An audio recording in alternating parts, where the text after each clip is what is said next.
Assalamualaikum, selamat siang pemirsa Lingga Post Channel. Wah, kok beda ya orangnya? Selamat siang, sehat-sehat selalu. Hari ini saya Rina yang akan memandu podcast kita kali ini.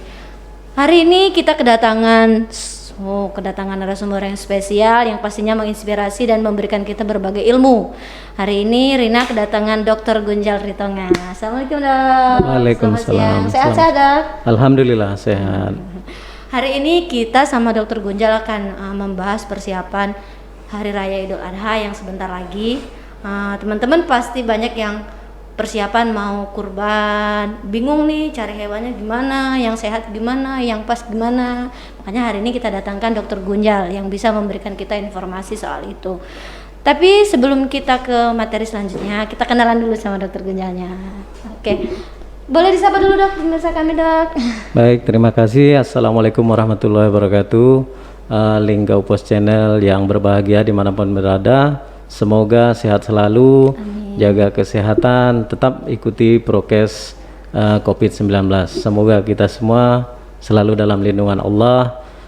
Dalam mendekati Hari Raya Idul Adha, semoga semua dalam keadaan sehat-sehat. Amin. Amin. Dokter Gunjal ini teman-teman sebagai informasi, dia biasanya praktek di klinik hewan Medika Satwa. Jadi teman-teman yang mau mau bawa hewan kesayangan kalian untuk diperiksa atau dicek kesehatannya bisa ke klinik beliau. Biasanya dok buka kliniknya dari jam kita berapa? Pelayanan klinik hari Senin sampai Sabtu jam 8 sampai jam 12, sorenya jam 16 sampai jam 20. Jadi pemirsa kalau yang punya anabul, istilah keren mereka anabul ya, anak-anak bulu yang ada masalah kesehatannya, silakan monggo untuk konsultasi ke klinik kami.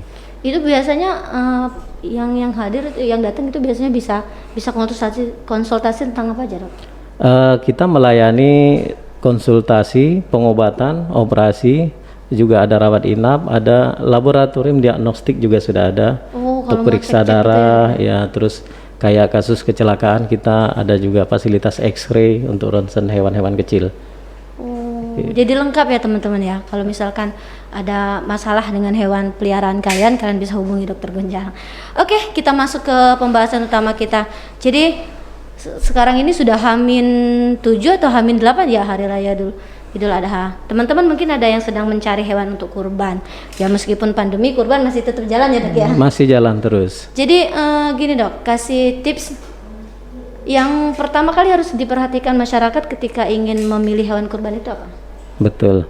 Baik, terima kasih. Yang pertama saya ucapkan terima kasih kepada Lingga Post Channel yang telah mengundang kami untuk sedikit berbagi ilmu tentang syarat-syarat hewan kurban yang baik. Yang pertama, sesuai Permentan nomor 114 tahun 2014, definisi kurban itu sendiri adalah hewan yang disyariatkan agama Islam. Artinya hewan-hewan emang yang sesuai syar'i yang untuk ibadah kurban. Nah, syarat-syaratnya yang pertama ada runutan. Yang pertama mencari hewan kurban itu sendiri. Mencari hewan kurban itu sendiri berarti dia harus memenuhi kriteria. Yang pertama sehat. Sehat dalam artian di sini adalah penampilan fisik dulu. Lihat matanya, lihat gerakannya, aktifnya. Terus kalau dikasih makan dia ada mau makan. Jadi kriteria sehat adalah secara penampakan fisik. Yang kedua, dia tidak cacat. Banyak juga hewan kurban seperti sapi, kerbau, domba itu memiliki cacat fisik. Pertama buta. Yang kedua telinganya tidak utuh. Kemudian tanduknya patah atau ekornya patah. Nah, ketiga kita harus memilih hewan kurban yang gemuk, tidak boleh kurus.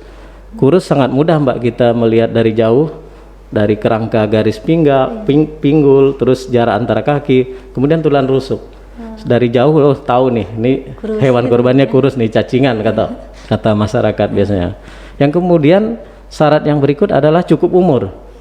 Majelis Ulama sudah memberikan fatwanya tentang kesahan atau diterimanya hewan kurban di samping sehat, tidak cacat juga harus cukup umur.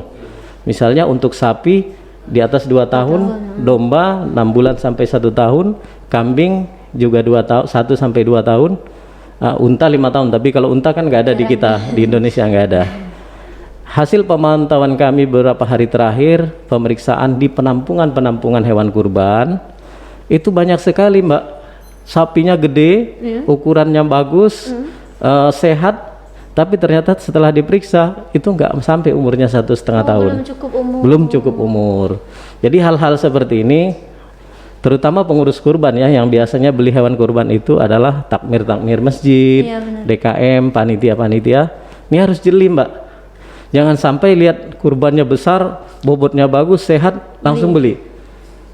Itulah kita dari dinas yang membinangi fungsi kesehatan hewan, masing-masing kabupaten kota itu udah ada dokter hewan atau petugas medis veteriner yang jadi ngecek. Jadi usahakan kita belanja hewan kurban di mana penampung atau penjual ini yang sudah terregistrasi atau sudah kerjasama dengan dinas-dinas yang membinangi fungsi kesehatan hewan. Jadi hewan kurbannya berarti sudah diperiksa nih oleh dinas gitu. Tuh. Jadi banyak pemirsa yang harus diperhatikan. Tapi nggak semua masyarakat itu yang jeli gitu dok. Terutama kata dokter tadi yang 20% ditemukan itu banyak yang belum cukup umur. Betul. Untuk kita tahu hewan itu sudah cukup umur atau belum itu gimana dok? Baik. Sekarang kan sudah peternak juga zaman canggih ya. Akta kelahiran ternak juga sudah ada. Oh iya ada ya? Iya, karena sekarang proses kelahiran ternak bisa dengan kawin suntik. Tanggal lahirnya semua dicatat, recording di kandang-kandang ada. Jadi penentuan pertama adalah dari akta kelahirannya. Kalau ada akta kelahirannya itu paling valid biasanya. Yang kedua, kalau tidak ada akta kelahiran, kita memeriksa dari gigi. Oh gigi. Ya, sapi itu memiliki 8 gigi susu seri yang bawah. Itu bisa dijadikan untuk patokan penentuan umur. Yang pertama, kalau untuk sapi yang masuk umur berarti gigi serinya satu pasang harus sudah tanggal diganti dengan gigi yang sudah permanen. Kalau domba juga demikian. Jadi kadang kita periksa, buka dulu mulut bagian bawah, lihat giginya. Kalau masih gigi seri, masih gigi susu istilah peternak, berarti belum masuk umur. Kalau bayi itu giginya belum lepas gitu. Belum lepas, betul Mbak. Ini banyak sekali sapi-sapi misalnya yang blasteran, kayak Brahman, Limousin, Simmental atau Brangus. Bener-bener. Itu tinggi bobot bayi aja sudah bisa sampai 400 kilo, sudah besar. Jadi kadang para sohibul kurban tertipu dengan fisik aja, nih udah gede, bagus, tapi ternyata makanya kita perlu namanya surat kesehatan dari dinas terkait, biar yang diperiksa selain umur juga kesehatannya. Betul. Oh, jadi nggak kesehatan, umur juga syarat penting ya dok ya? Betul, menurut fatwa ulama syarat sah kurban kan harus cukup umur ya. Itu sudah ada fatwa ulamanya. Jadi hati-hati buat para takmir masjid, panitia kurban yang sudah dititipkan oleh para sohibul kurban untuk belanja. Ini tolong beli sapinya memang benar-benar dicek. Kalau memang butuh bantuan, dinas-dinas terkait ada di setiap kecamatan bisa bantu. Oh, misalkan nih Rina mau kurban, takut nggak sesuai syarat, bisa ngubungin? Bisa hubungi dinas yang membinangi fungsi kesehatan hewan di tiap kabupaten kota. Kalau di Kota Lubuk Linggau ada dinas pertanian perikanan, kalau di Musirawas pertanian peternakan, itu punya petugas yang tersebar di beberapa wilayah. Oh, jadi bisa minta tolong cek gitu ya dok ya? Bisa. Jangan sampai kalian sudah beli, harganya lumayan ya dok, ternyata tidak memenuhi. Betul. Oh gitu. Banyak ilmu yang kita dapat dari dokter Ginjal. Kemudian terkait kesehatan. Betul. Kalau Rina nggak salah kata dokter tadi kan tidak hanya dari pembelian, termasuk juga penyembelihan. Itu gimana dok tipsnya dok? Betul, dari pembelian hewan kurban, transportasi, terus di penampungan sebelum disembelih sampai penyembelihan, semua ini rangkaiannya sudah diatur di Permentan sebenarnya. Jadi bagaimana hewan itu pertama diperlakukan ihsan, dia harus diperlakukan baik. Dunia sudah menuangkan ihsan ini dalam animal welfare. Jadi hewan itu diperlakukan tidak boleh kandangnya sempit, tidak boleh kehausan, tidak boleh kelaparan. Kita kadang sembarangan karena penampungan taruh aja tanpa ada pelindung. Masuk gitu dong. Masuk aja dipadetin, tidak ada atapnya, atap langit. Nah, ini tidak animal welfare. Itu satu dari transportasi dan penampungan. Yang kedua penyembelihan. Majelis ulama itu dengan juru sembelih halalnya sudah sering mengadakan diklat. Mudah-mudahan nanti di kota kita digalakkan juga pengurus-pengurus masjid mengikuti juru sembelih halal. Karena apa? Banyak sekali pengamatan kami, saya juga sering jadi ikut pemeriksaan hewan kurban. Menyembelih hewan kurban itu hanya satu tarikan kalau syar'inya. Tapi mereka kadang seperti digorok, Oh. dipotong karena satu pisaunya mungkin tidak tajam. Karena hanya dipakai setahun sekali misalnya, kurang asah. Sedangkan kalau kita lihat orang tukang potong yang biasa tukang jagal itu hanya satu tarikan. Itu satu tarikan itu sudah putus saluran pencernaan, saluran pernapasan, pembuluh darah. Pembuluh darah ada dua, vena jugularis dan arteri karotis. Jadi ini harus dipastikan satu tarikan untuk menghindari ya harus enema balilfar tadi, aduh ihsan, Penyiksaan hewan. tidak ada gitu ya. penyiksaan, pemotongannya harus satu kali tarikan harus sudah putus. Kalau pengamatan saya masih sering terjadi seperti gorok, tarik bolak balik. Ini sebenarnya perlunya adanya nanti diklat atau pelatihan edukasi juru sembelih halal. Ini sih bidangnya MUI dengan ahli-ahli tukang potong nanti bisa kerjasama. Terus yang kemudian syarat di pemotongan juga harus ada tempat penampungan darah. Minimal nanti kalau satu tempat 2 atau 3 lubang. Kenapa? Karena darah ini kan tempat berkembang biaknya kuman. Kalau dia dibiarkan mengalir ke selokan, dikhawatirkan nanti terjadi penularan atau berkembang biaknya penyakit yang dapat menular ke manusia. Untuk diketahui ada namanya penyakit zoonosis Mbak dari hewan kurban. Apa itu dok? Penyakit yang dapat menular dari hewan ke manusia. Jadi yang pertama oleh bakteri. Oleh bakteri itu biasa adalah antrak yang sering terkenal Oh ya. iya, antrak. Di daerah Jawa sering kita dengar kasus antrak menular ke manusia habis makan daging hewan kurban. Makanya perlu pemeriksaan tadi antemortem sebelum dipotong. Itu diperiksa kesehatannya. Gejala-gejala antrak tidak ada baru lolos jadi calon hewan kurban. Antrak itu kalau kita mau tahu gimana kena antrak atau ciri-cirinya atau penularannya gimana itu dok? Di penampungan sudah bisa diseleksi Mbak. Dari gejala klinisnya dia biasanya demam ya. Terus terjadi pendarahan di lubang kumlah. Lubang kumlah ini semua saluran yang ada lubang di tubuh kita, dari mata, hidung, telinga, maaf ngomong dari pembuangan anus, itu akan keluar darah. Jadi biasanya 3 hari karantina atau 7 hari di penampungan itu ketahuan yang sakit apa enggak. Itu penyebabnya apa dok? Antrak kan bakteri tadi saya bilang, itu bakteri yang sangat menular. Itu dagingnya kalau kurang masak kita makan bisa melepuh-lepuh kan kulit manusia. Benar. Jadi nggak hanya pada saat beli ya dok ya untuk Betul. ngecek kesehatan. Ternyata pada saat penyembelihan juga Betul. teman-teman harus diperhatikan betul. Terutama Jadi yang ada istilah penyembelihan. antemortem, ada postmortem. Antemortem dia masih hidup sebelum disembelih. Postmortem itu setelah disembelih. Artinya di situ juga tetap diperiksa. Karena tadi penyakit zoonosis saya bilang selain antrak, terus kalau dari parasit itu ada namanya cacing hati. Cacing hati ada sistercoid. Terus kemudian kalau dari virus, kalau sekarang sih nggak ada di Indonesia, namanya penyakit mulut dan kuku atau PMK. Atau dulu yang terkenal juga ada sapi gila. Ya. Sapi gila alhamdulillah Indonesia nggak ada ya. Jadi yang perlu diperhatikan itu organ dalamnya seperti hati itu disayat, dibuka. Kalau ada cacing hati yang ditemukan atau fasciola, itu hatinya harus dibuang. Dipisahkan itu dok. Kebiasaan di kita sayang buang organ ini. Lihat masih bagus, padahal di dalamnya kalau disayat saluran itu keluar cacingnya besar-besar. Mudah sekali menemukannya. Terlihat di kasat mata ya dok? Kasat mata besar sebesar jari ini. Jadi kami sering melakukan itu, ingin dibuang tapi kadang panitia nggak mau, sayang kata. Padahal itu teorinya itu harus dibuang semua karena itu menular ke kita. Ke manusia. Manusia, cacing itu. Tapi dok kan nggak semua juru sembeli dan panitia kurban biasanya yang paham kalau soal ketika sudah disembeli itu. Apa tipsnya dok supaya mereka itu selain yang cacing tadi kan kita udah kelihatan tuh. Tapi kalau yang lain-lainnya misalkan supaya mereka stop nggak nyambung bisa langsung diantisipasi gitu dok. Ada tips nggak dok? Tipsnya pertama, kalau di Permentan kan disyaratkan selain hewan kurban itu penjualnya terregistrasi atau sudah diperiksa dinas. Jadi sohibul kurban kalau beli kalau bisa dapat surat namanya surat keterangan kesehatan hewan. SKKH. Jadi dipastikan setiap hewan kurban yang dibeli oleh sohibul kurban itu memang sudah lolos pemeriksaan secara klinis. Itu tipsnya, karena tidak semua juga Sohibul Kurban mungkin tahu Iya, gejala paham, penyakit. gitu, ya. Makanya fungsi ke dinas yang membidangi kesehatan hewan inilah yang berperan.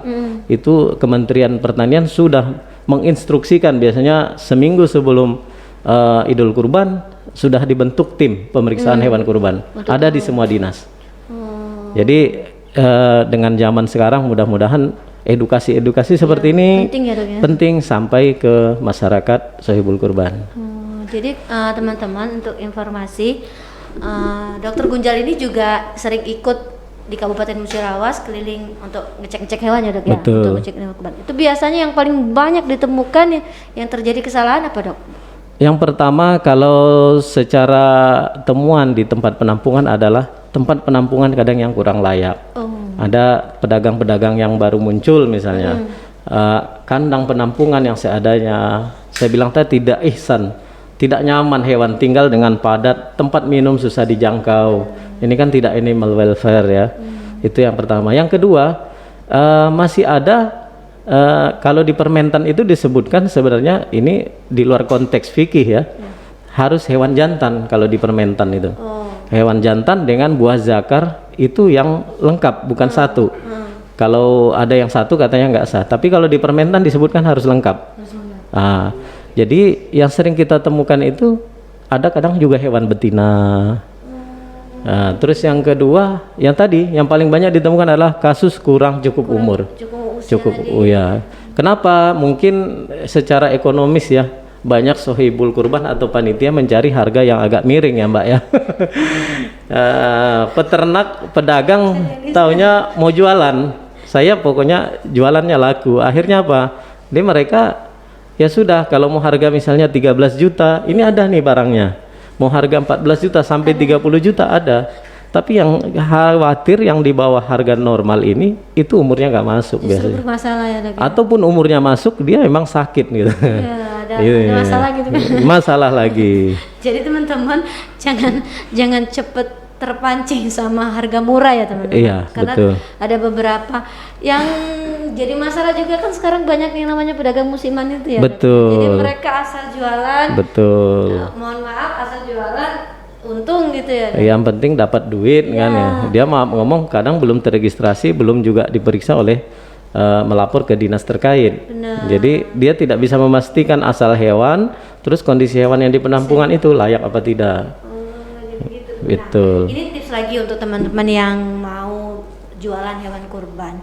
Untuk mendapatkan surat register yang kata dokter tadi itu gimana? Surat keterangan kesehatan hewan itu yang mengeluarkan adalah Dinas Pertanian atau Peternakan setempat. Jadi bagi para pedagang, kalau di Kabupaten Musirawas itu sudah terbiasa sih ya.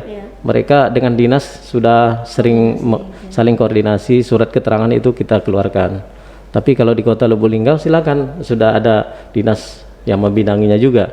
Jadi tinggal melapor. Tinggal melapor, diperiksa, nanti hewan itu keluar surat keterangan kalau memang sudah layak kurban. Tapi ketika sudah ada surat keterangan itu, artinya hewan itu dipastikan sudah siap untuk jadi hewan kurban. Betul. Oh, gitu teman-teman. Bagi kalian yang mau jualan hewan kurban, surat apa tadi dok? Surat keterangan kesehatan hewan. Surat keterangan kesehatan hewan itu penting. Jadi kayak legalitas gitu ya dok. Betul. Kalau di DKI kita sering lihat ya, aturan untuk pedagang kurban sekarang sangat ketat. Sudah ada pergubnya dibuat, itu orang-orang yang udah terregistrasi dari Dinas Kesehatan Hewan. Jadi kalau pedagang itu tidak punya tanda registrasi, itu kena razia.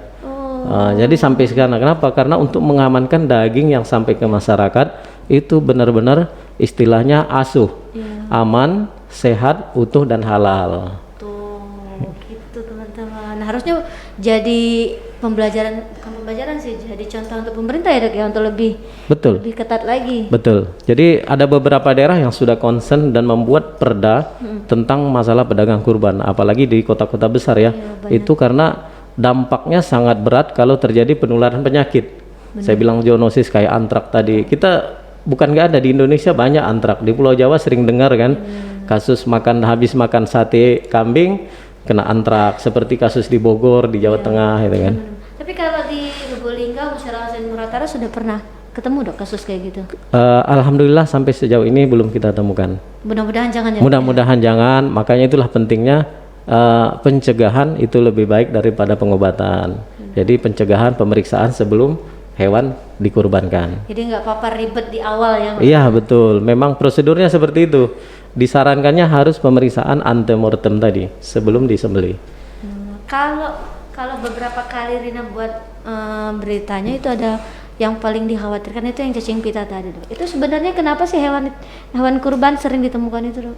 Penyebabnya apa, Dok? Hewan kurban kan pemamah biak ya, makan rumput hijau-hijauan. Sedangkan cacing itu ada tumbuh di alam itu, makan rumputnya sama akarnya ya tertelan. Memang cacing itu ada di tanah, ada di rawa-rawa. Sedangkan hewan pemamah biak ini makanannya emang dari sana sumbernya. Jadi nggak diproses atau gimana, Dok? Diproses tetap, tapi kalau sudah telurnya terinfeksi di usus dia akan berkembang terus. Di samping itu Dinas Kesehatan Hewan juga kan ada program rutin tuh pengobatan sapi untuk parasit seperti cacing per 6 bulan sekali. Cuman kan tidak semua peternak, tidak semua care dengan hewannya. Kalau yang care, dia pengobatan rutin, yang intensif pemeliharaannya, insya Allah aman. Aman dari itu. Ya? Iya. Ada ciri-ciri khusus dari hewan itu ketika dia terinfeksi cacing itu, Dok? Kalau sapi cacingan paling mudah melihatnya satu dari bentuk badannya yang kurus ya. Kalau sudah kurus, tulang rusuknya kelihatan semua, koste, terus jarak antar kakinya dekat, artinya pahanya kan kecil. Yang kedua, bulunya kusam. Bulu-bulu di daerah punggung, di daerah muka itu biasanya berdiri, tegak dia bulunya. Makanya kalau ternak bulunya tegak, Pak, berarti sudah mengarah ada infeksi cacing. Iya. Bulu diperiksa juga. Iya, karena pemeriksaan dinyatakan sehat itu kan secara kasat mata saja. Yang bisa menentukan sehat secara dari pemeriksaan fisik artinya adalah petugas-petugas kesehatan hewan yang disebarkan. Benar. Iya. Memang petugas juga harus jeli, yang Iya. peternak atau juru penyembelihnya juga harus jeli ya. Betul. Dok, satu lagi, sekarang kita lagi pandemi. Untuk penyembelihan hewan ada tips nggak, Dok? Supaya apa ya, kita juga tetap hewan kita sehat, Iya. penyembelih juga tetap sehat, aman gitu. Baik. Seperti di Lubulingga mungkin ada 100 lebih masjid ya. Pengalaman kita satu masjid aja bisa 20 orang panitia. 100 kali 200 berarti 2000 orang berkerumun saat yang sama misalnya. Bisa 2000 sampai 5000. Itu belum yang lihat ya, Dok ya? Makanya pemerintah dalam hal ini sudah membuat juga aturan protokol pemotongan hewan kurban di saat pandemi sudah ada. Yang pertama, yang dianjurkan adalah yang mendapat hak menerima hewan kurban sebaiknya tidak datang mengambil tapi diantar oleh panitia. Itu aturan terbaru. Door to door gitu. Iya, yang kedua panitia semua harus menggunakan APD. Pakai sepatu bot, pakai masker, pakai penutup kepala, sarung tangan. Itu sudah ada dari Kementerian Pertanian protokol untuk penyembelihan hewan kurban di era pandemi. Yang ketiga juga ini yang sering salah, yang mencampurkan antara daging dan jeroan ya. Jadi sebaiknya jeroan itu kantongnya terpisah, daging terpisah. Kantongnya juga jangan aso yang hitam, kalau bisa yang bening. Itu yang sehat. Saya masih sering lihat di beberapa tempat dicumpuk aja usus, daging, tulang dijadikan satu. Nah, ini sangat berbahaya karena usus itu adalah bagian hijau yang memang tempatnya bakteri, tempatnya kuman. Nggak bisa dicampur dengan daging. Sama sekali tidak bisa dicampur. Jadi harus begitu tuh langsung dipisah. Dipisah. Kantongnya dibuat dua. Berapa sih, Mbak, modal kantong asli kecil kan? Jeroannya walaupun 1 on 2 on, kantongnya pisahkan. Ini kami sudah sering mengedukasi panitia-panitia masjid, teman-teman panitia kurban. Jadi selama ini adalah kebiasaan sebenarnya. Merubah kebiasaan ini memang perlu proaktif ya. Proaktif karena ini menunjukkan kita untuk mendapat daging yang sehat gitu ya. Termasuk tempat plastiknya itu, Dok? Iya, plastik harus yang putih, tidak boleh yang kantong asli hitam kan. Itu sudah ada di protokolnya, sudah ada semua itu. Atau kalau di Jawa orang sudah pakai besek ya. Besek pakai daun itu lebih aman. Cuman modalnya kan lumayan. Kalau panitianya nggak punya dana kas, cukup kantong asli hitam yang bening itu. Itu layak untuk makanan gorengan itu, pakai itu aja. Benar-benar tuh teman-teman, terutama para pengurus masjid. Iya. Plastiknya diganti ya teman-teman, supaya nggak tertular bakteri. Nanti bahaya kalau sudah ambil daging dari masjid ini, orangnya keracunan ya, Dok ya? Betul. Orangnya kena apa-apa, kita juga yang jadi masalah. Oke, kebetulan kita ketemu sama Dokter Gunjal, kita ambil ilmunya ya teman-teman ya. Dok, kasih tips dong, Dok, bagi kami yang pengen melihara hewan, nggak cuma hewan kurban sih. Betul. Maksudnya kita kan sekarang banyak nih teman-teman kita yang punya hewan peliharaan. Oke.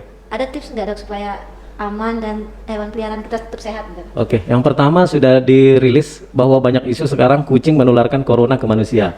Jadi list terakhir dari Kementerian Pertanian sudah dipublikasi, itu tidak benar. Bisa jadi hewan, kalau virus corona itu sudah lama di hewan dengan spesies strain yang berbeda. Tapi sampai sekarang sudah dipublikasi Kementerian, tidak ada anjing kucing menularkan ke manusia. Itu yang pertama. Yang kedua, jika ingin punya hewan peliharaan, yang pertama lakukan perawatan secara rutin. Yang pertama pengobatan cacing, parasit, terus pemberian vitamin. Terus di anjing kucing ada vaksinasi ya. Nah, vaksinasi minimal 1 tahun sekali. Ya, di Lubuk Linggau alhamdulillah kan sudah banyak tuh dokter hewan yang buka praktek, termasuk di kita Medika Satwa juga melayani vaksinasi anjing dan kucing. Itu virus-virus ini kalau untuk hewan-hewan yang tidak divaksin, begitu dia terserang, daya tahan bertahan hidupnya hanya 20%. Tapi kalau pengalaman kita yang sudah divaksin seperti kucing misalnya berak darah atau ingus meleleh yang penyakit saluran pernapasan, itu bertahan bisa sampai 80%. Selamat hewannya dengan perawatan di klinik ya. Vaksin. Oh, penting juga ternyata, Iya. nggak hanya anak-anak, teman-teman. Betul. Hewan pun harus divaksin. Terutama makanannya ya, makanannya juga harus yang teratur, tempat makan, kandang, tempat makan minumnya harus dibersihin setiap hari. Jangan nanti 1 minggu baru cuci tempat minum, itu tempat kuman. Numpuk. Iya. Kalau hewan kurban, Dok, misalkan ada beberapa tuh kan yang sudah beli jauh-jauh hari. Iya. Jauh-jauh hari tapi dititipkan atau di tempat yang mereka beli. Nah, untuk mereka yang penjual yang untuk merawat karena masih lama itu ada tips nggak, Dok? Kalau peternak dia yang sudah biasa melihara sapi kan sudah tahu ukuran takaran makan per harinya.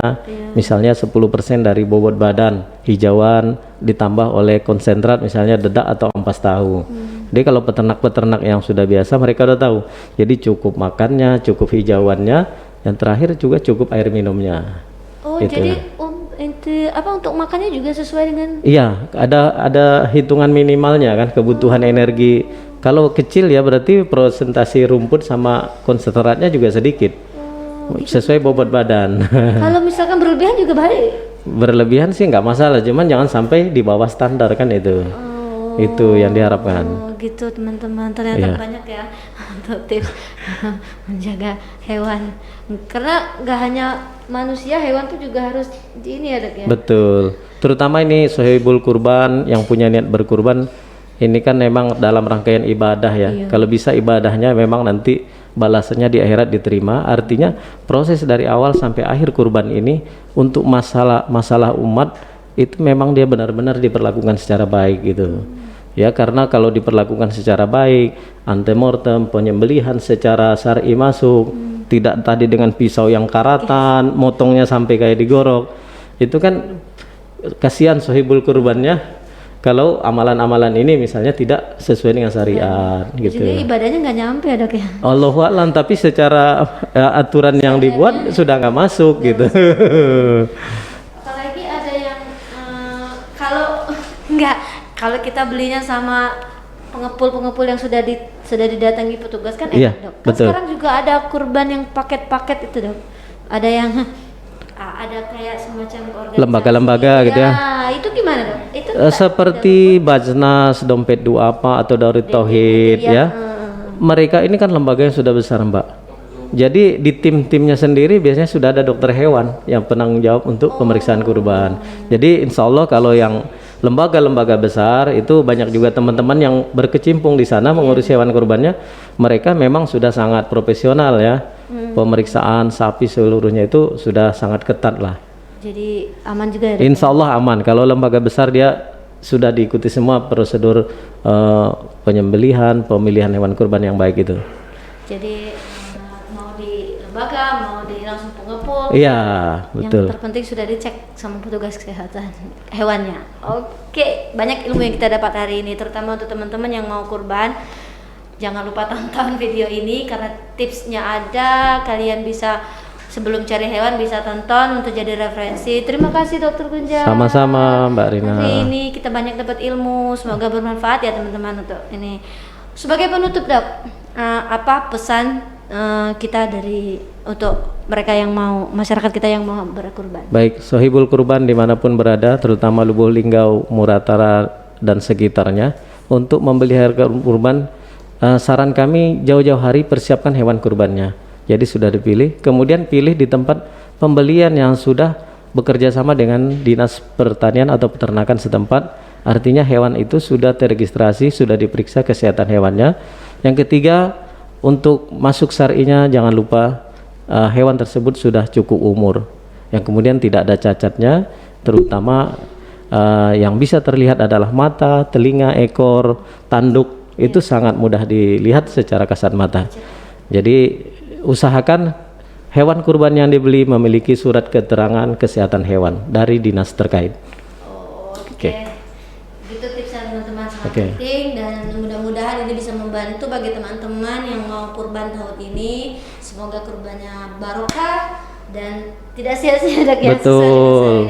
Terima kasih Dokter Gunjal. Sama-sama. Tinggal Pusena. Assalamualaikum warahmatullahi wabarakatuh. Sampai jumpa di lain waktu. Waalaikumsalam warahmatullahi wabarakatuh.